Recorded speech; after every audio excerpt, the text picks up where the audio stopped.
உலக நண்பர்களுக்கு வணக்கம். நான் உங்கள் சோழநாட்டான். நீங்கள் பாருங்கள், எவ்வளோ அழகாக இருக்குது பார்த்தீங்களா? இந்த தென்னை மரம், வயல் இதெல்லாம். நிறைய பேர் நிறைய நம்ம குழந்தைங்களுக்கு வந்து பார்த்திங்கன்னா நெல்லெல்லாம் எங்கே விளையுதுன்னு தெரியலை. நான் அந்த பள்ளிக்கூடங்களில் போயிட்டு நான் பார்க்கும்பொழுது தான் கவனிக்கிறேன். நிறைய பேருக்கு வந்துட்டு நெல் எப்படி விளையுதுன்னு தெரியலை, அவங்க எப்படி இது பண்ணுறாங்கன்னு தெரில. இப்போ நீங்கள் பாருங்கள், இங்கே வந்து பார்த்திங்கனாக்கும் இவங்க அறுவடைக்கு முன்பே வந்து பார்த்திங்கன்னா நெல் வயலில் வந்து தண்ணி இருக்குது. அறுவடை வந்து இந்த தண்ணிக்குள்ளே தான் அறுவடை பண்ணுறாங்க. இந்த தண்ணிக்குள்ளே தான் வந்து நின்றுச்சு அறுத்து உள்ளே வச்சுருக்குறாங்க பாருங்கள். எல்லாமே தண்ணிக்குள்ளே தான்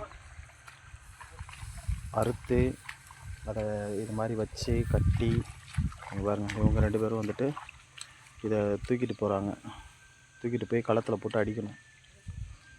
இதை அவங்க கட்டி சுமந்து கொண்டு போய் இந்த நெல்லெல்லாம் பதர் இல்லாமல் எடுத்து அதுக்கப்புறம் வந்துட்டு உங்களுக்கு சாப்பாடாக வருது.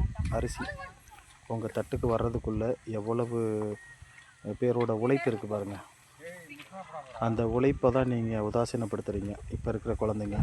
ஸோ உணவுகள் வந்து ரொம்ப வீணாக்கக்கூடாது அப்படின்றத வந்து நான் உங்களுக்கு சொல்லிக்கிறேன். எவ்வளோ கஷ்டப்பட்டு இந்த நெல்லை அறுவடை பண்ணுறாங்க பாருங்கள். தண்ணிக்குள்ளேயே தான் இருக்காங்க.